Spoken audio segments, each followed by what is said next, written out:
Hey guys, it's Kelly Ray. Should have tried to talk before I went live. I hope you guys are having an awesome week. I wanted to jump on and talk about marketing again today. This is a huge and interesting and important topic for all of us business owners. And there are so many little things that you can do differently that will make such a big impact. So one of the most surprising things we found in our research was that our ideal clients, the kind of people that we love to work with, share a lot of common characteristics. That's not a surprise. But all of our ideal clients also had three major things that they really valued about us as a coach and as a consultant.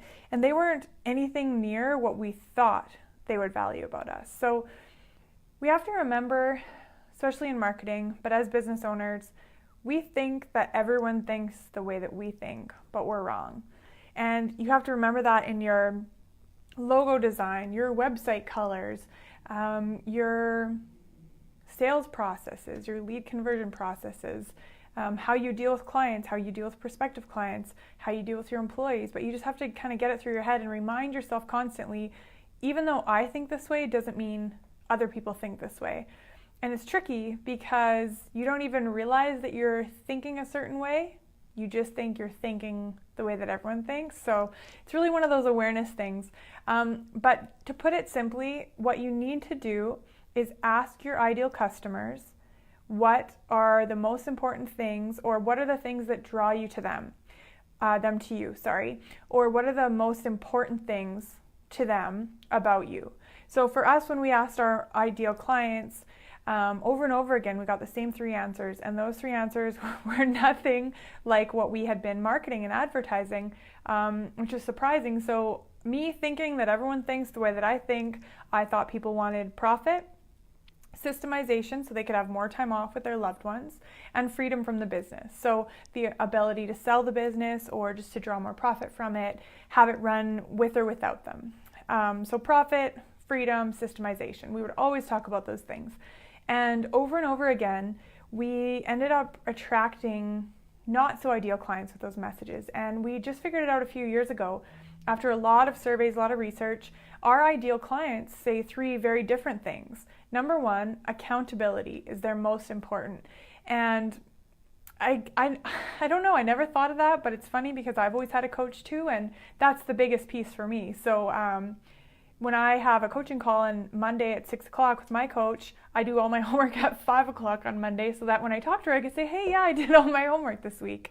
So accountability was their number one. And I didn't predict that at all, so I hadn't been using that in my messaging. Number two is confidential advisor and, sounding board. So having somebody who's got a signed confidentiality agreement, they know we'll never share any of it, as long as we'll live. But just somebody they can be totally vulnerable and authentic with and say, like, I screwed up at work, or I was a terrible boss, or I made this mistake with my client, or the most famous one, I have no idea what I'm doing. And guess what? We all have no idea what we're doing sometimes, so it's okay. So that was the second thing, a confidential advisor and sounding board. And then number three was an expert. So of course, we've always positioned ourselves as experts. We talk about our education, our experience, our expertise, but we never realized that that was like one of the top three things that were most important to ideal clients. So I wanted to share that with you guys. I hope that especially when I go live, I'm never coming on here trying to say, I'm perfect, do everything the way I do.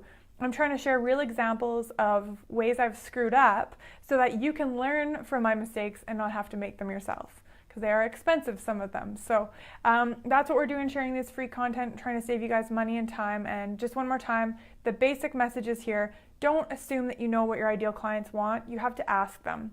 And if you don't have clients, a big client database currently to pick from, choose some people who would be ideal clients and survey them. Because once again, we thought the top three things that would attract clients were profitability, systemization, freedom, and they were actually accountability, confidentiality, and expertise. So even we're wrong sometimes. So make sure that you guys take that question to your ideal clients, and it will be really helpful in helping you attract the right kind of people, and it will decrease your headaches, because we all know working with ideal clients makes you feel awesome and all lit up and wonderful, and working with not so ideal clients can kind of suck the life out of you. So I hope you guys are having a great week. Thanks for watching.